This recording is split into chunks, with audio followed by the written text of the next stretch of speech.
devam ederiz. Maksit, danışmakla okuyup ko'rsatingiz ana. Sizlege ak, oralarga qara, jimishini bo'lib, tekshirib qara. Dürüst, balalar nese bulurken bu? Defter. Qarasang, balalar, sizni o'z umringizda birgina marta bo'lsa da gil shi'rlarida yozilgan defter ko'rganingiz bormi? Mening ko'rganim bor. Qayda ko'rdingiz ilgari? Kitobxonada. Shundaqda bizni ovul kitobxonasida gil shi'rlarida yozilgan defterlar bir necha. Balalar, siz ish o'ylaysiz, gil shi'rlarida yozilgan defterni boshqacha nega defter deb aytadilar ekan? Shi'riyat defteri. Shi'riyat defteri, dürüst. Balalar, shi'riyat defterlari kimlar yozalar ekan? Shoirlar, kishilar. Shoirlar ham oddiy kishilar, oddiy xalq yozar ekan.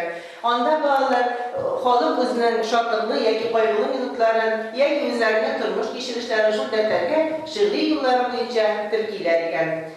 Bizning oldimizda da bolalar she'r yozuvi san'atida kishilar ko'p. Siz ularning ismlarini bilasizmi? Men sizga kichkinagina ma'lumotlar olib beraman bugungi darsda. Qaysingiz hozir? Oygul, sen kim turmda söyleyeceksin bugün? Değerli Tıraşlıkова. Tamam, kimden ibarenizden? Ramila Boyusubov. Tamam. Emilya Apa. Ayda Oygul'la hazır kichkinagina ma'lumotni tinglab ketdik. Oygul aytsangiz. Değerli Tıraşlıkova 16 yaşta o 21 şiir yazgan. Tabiat, muhabbet, hem eniler turunda. Dürüst, balalar diğerleri tıraşıydı. Onların o'zining şiirlari bilan rayon ko'lamida, ham ulus ko'lamida uzdurulgan choralarda gil oldingi o'rinlarini olib yurdi. Aynan. Hozir endi so'zni ilgariga beramiz. Yaksan ilgari siz kim turunda? Ramila Boyusubov. Ramila Boyusubovga 71 yaş. U kichkina chog'ida iпташлari bilan o'ynaganda bir ko'zini tosh deb shu ko'zi sukraya. Ramila Boy tashakkuluga berishmi, turmush kete, bolalar ustira uning she'rlar yozgan 6 defteri bor. Kishi yozmishlari, avul xalqi turida ham bolalar uchun bek ko'p she'rlar yozgan. Rahmat, dürüst ilgari. Hozir so'zlarni ming'adiramiz, rahmingizni Miya Parashitovaga 76 yaş. U bugungi kunda da bek ko'p she'rlar yozgan. Oğlumuzda tabiatı, suvi she'ri, bolalari turida bek ko'p she'rlar yozgan. Uning she'rlari Yomon Boqir gazetasida da bosilib chiqqan. Balalar, dürüst rahmatlar balalar. Menda bugun sizga o'zimizni dil yaratgan bir shoirimizning she'riyat defterini olib keldim. Kimligimizning o'zgan yilida vafot bo'ldi. Fatima Apa. Fatima Bafatkulina. Fatima Bafatkulina da turmushi yengillardan bo'lmagan bolalar. U so'g'ish shirlarini kechirgan. U g'oya qilib ona baxti bo'lug'iga erishmagan. Xalq uchun o'tib ko'p she'rlar yozgan. So'g'ish turida, anilar turida, tabiat turida. Mana shu defter shunday iskagina bo'lsa-da, sog'lig'ina bo'lsa-da, ona bo'lmasa kunda da xalq o'qiy, xalq irana ham Fatima bolalar bor, sizlar rahmatli. Endi kelasi xotnaga bizning kitobxonachimiz Oliyaga huzur she'riyat bayrami o'tkazaymi ham bu she'riyat bayramida biz borimizda mana shu she'riyat defterlari bilan tanishamiz, o'zimizning tanilgan shoirlarimizning she'rlari bilan tanishamiz, biz unda borimizda qatnashamiz. Ondan so'ng bolalar, niçin men bugun darsimizni she'riyat defteri degan so'zdan boshladim ekan. Siz nechta o'ylaysiz? She'rlar o'qiymiz. Bugun biz she'rlar o'qiymiz. Ne bizning uchun 4-sinflar programmasida kiritilgan she'riyat defterini ochib chiqaramiz. Hozir kitoblarimizni ochib nechanchi betlarni oldingiz ekan? 88. Darsda san'atli, motor etib she'r yo'llari o'qib, onun so'zlarini tushunib, turmush yo'lida durust yo'nalish olish uchun tag'in bir kichkinagina ochish yasaymiz. Buning uchun to'xtadagi raqamni esga olamiz. Svetlana Kuzlarnaka. She'r yozuv qiyin tugul, shoir bo'lish qiyin. Durust, she'r yozuv qiyin tugul, shoir bo'lish qiyin. Niçin bolalar bu so'zni chekib olmaysiz? Bu maqolni, bu so'zlarni. Anlaysizmi? Anlata olasizmi? Bu she'rni kimlar yozar? Kichkinalar da yozar, ulkanlar da yozar. Bolalar qarasanglar, she'rni shunaqda ko'p kishi yozar. Ularning buvinga qo'shib kelgani bek siyrak. Nega ularning buvinga qo'shib kelar ekan? Mana tinglarsizlar.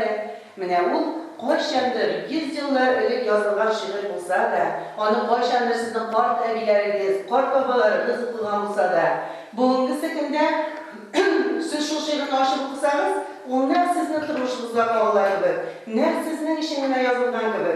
Mana shunday she'rlar, shinnab da'lar, shin she'rlar edi. Ular mangu yashaydi, qortaymaydi. Balalar she'rlar bir qachonda qortaymaydi, yozg'ishlar qabatlanadi. Turmush hamon o'zlar kunlarına, o'z talablarına bo'ysunib olg'a tagari. She'rlar o'limsiz, tariximizning, xalqimizning, millatimizning yashayishi. Balalar, qararsan kitoblarimizdan biz bugun o'zimizning she'riyat daftarimizni qaysi shoirning ismi bilan boshlaymiz ekan? Hasan Tufan. Ayye, balalar siz Hasan Tufan turida narsa xatirlaysiz?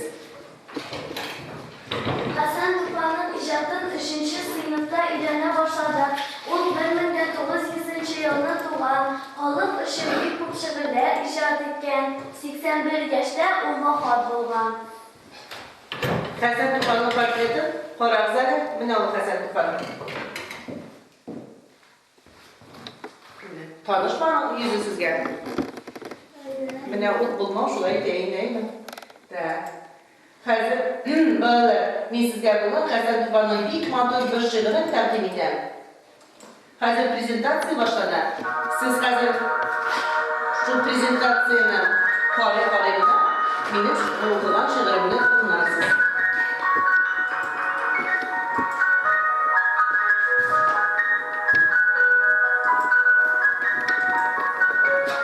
Hasan Tufan, davulda. Yapraklar yig'rar uramda, jil davul qo'qqan sayin. Tirganib o'tirar davulda, yaprog'im quygan qoyin. Yapraklar kuzgi qoyindan yilovsiz oyildilar. Qoyinda davom etarga birilar oldirdilar. Tirgada qoyin davulda, yaproqsiz shibiqlarim. Yalang'och yuzi, shulayda yuragi tinish ana. Tirgada jilda birilar yiqiga keta. Oldagi yozga qadarli yolg'ina ita. Birilar yozni kutalar, tish kurak-kurakna. Senda kut sobi, davulga, jillarga kuna. Singada yoshlik yozimni titrashib bizdan zaman. Başlanan şulay senin de turmuşun degan roman. Balalar, şiiri siz yaşadınız mı? Hayır. Siz bu şiiri tınlamada İngilizce pişirdiniz. Küzgü salkındı, tınlasızlık tağır. Yeminlidir musuluk kıyılar, yapraklar, kıyılar, musuluk kıyılar. Kakası para saybalar kitaplarımızda. Şiirinin qaysi dışında qoyinning tilbanib o'tiruvturunda yozildi ekan.